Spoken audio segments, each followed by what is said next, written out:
Lots of stuff going on, as always, for us to look at.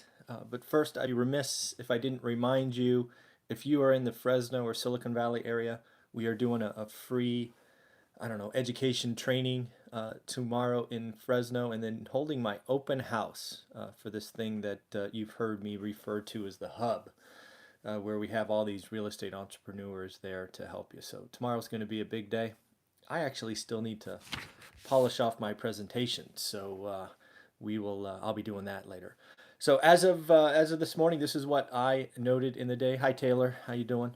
Uh, the trade war, it looks like it took a small step backwards. If you remember, we had pretty consistent positive information for the last 3 or 4 weeks.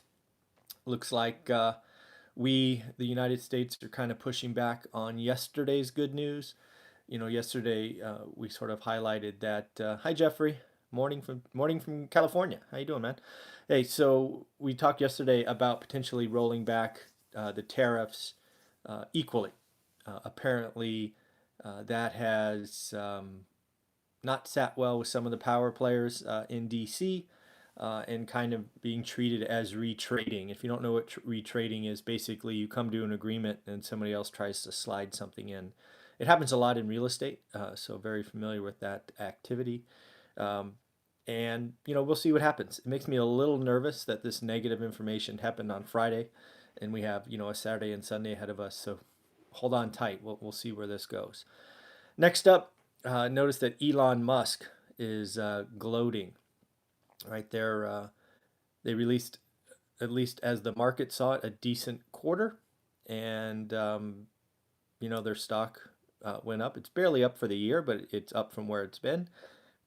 And now he is basically going neener, neener, neener to David Einhorn, who he now calls Mr. Unicorn, because David has been short Tesla and was very public about it. And now that Elon, had one good quarter, he's pushing back. I would uh, I would coach anyone, including Elon, to frankly shut up and go put 2 or 3 quarters together before you kind of declare victory. Doing this after a single quarter where you could just manage expenses to make the quarter look good, which is what I think they did, and we talked about that when they had their earnings, is foolish. And you should know better than that. And you know, you string 2 or 3 good quarters together, then come out, pound your chest, and say, hey, we're running a good shop here. But to do it on a single quarter where you could run accounting, game, that's just childish and foolish. And especially going into a softening economy that so many people are talking about. The Tesla is a great car and liked by many, but suddenly it's not a have to have, right? Um, or it's not a need, right? It's a want, and you could be in for a rude awakening if this thing turns. So Elon, you're better than that. Wait until you got 2 or 3 quarters in a row. Next up, we have a Democratic candidate finally talking about something else significant other than Medicare for all. Um, it is Peter, and I'm going to mess up this last name. Gosh, how do you say that? I have no idea. Buttigieg? I'm not even going to guess. Pete out of, I think he's the mayor in Indiana or somewhere. But basically, he's talking about a $1 trillion housing plan. Finally, we're talking about something that could really help people. And there wasn't a lot of meat on the bone in the one article that I read, kind of where it's at. He did talk about childcare, reducing college, and affordable housing, which I think are all the right things to be talking about. So good on him. Very light on how you're going to pay for $1 trillion. Of course, the everybody targets the billionaire, so I'm sure that's in there somewhere. But I think it's far more attractive and interesting to take on our national housing problem, which causes homelessness and so many other ills and pains out there. So I'm really, really glad that somebody on that party has decided to change the story to something else. So that's interesting.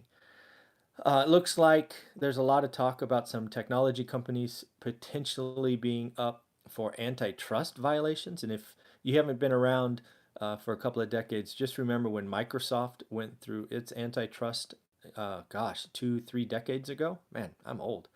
It looks like they think Facebook and Alphabet slash Google could be the next ones. And I would throw out there Amazon's not far behind. When you get to be the gorilla, you appear to become a monopoly.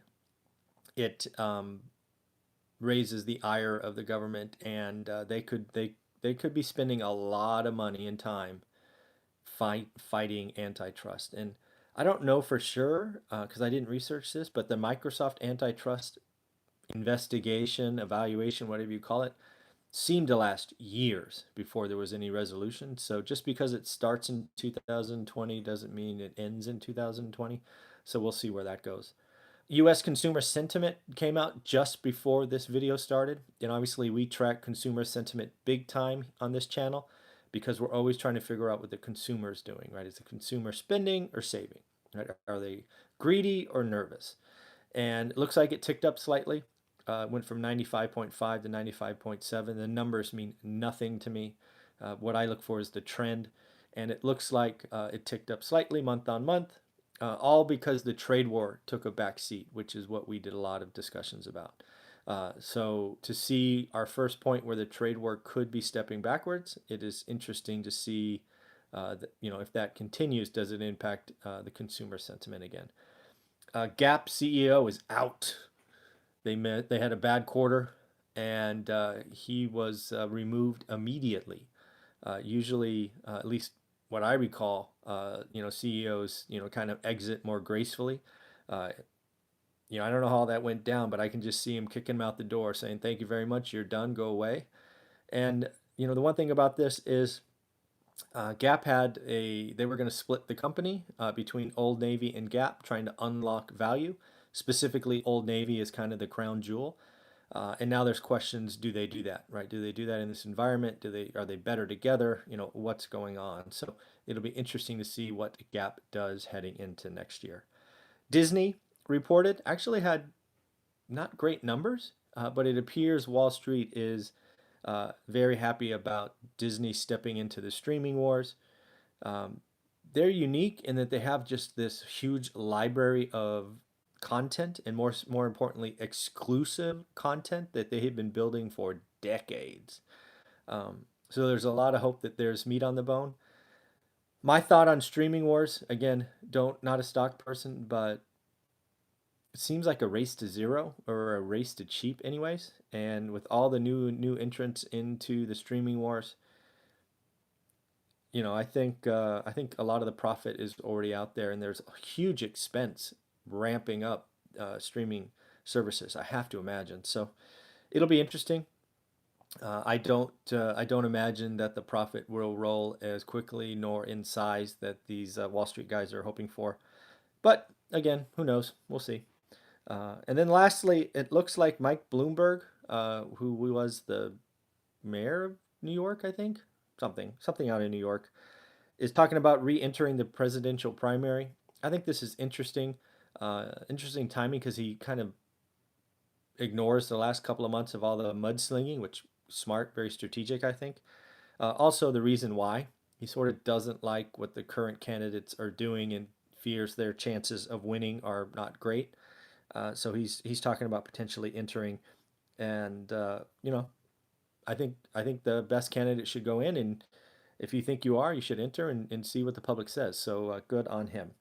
So at the end of the day, that's what we got. It's an exciting day. I do have one interview later this afternoon, which will be fun, and actually 2 interviews posting here in the next couple hours from a PhD in economics, applied economics from Fresno State. So those will be fun. One about Fresno, the Valley, and then another one about Assembly Bill 1482, often called rent control for California. So 2 separate videos. I think one posts at 9 a.m. and one posts at noon Pacific. So look out for those. All right, everybody, we'll talk to you tomorrow. Take care. Bye.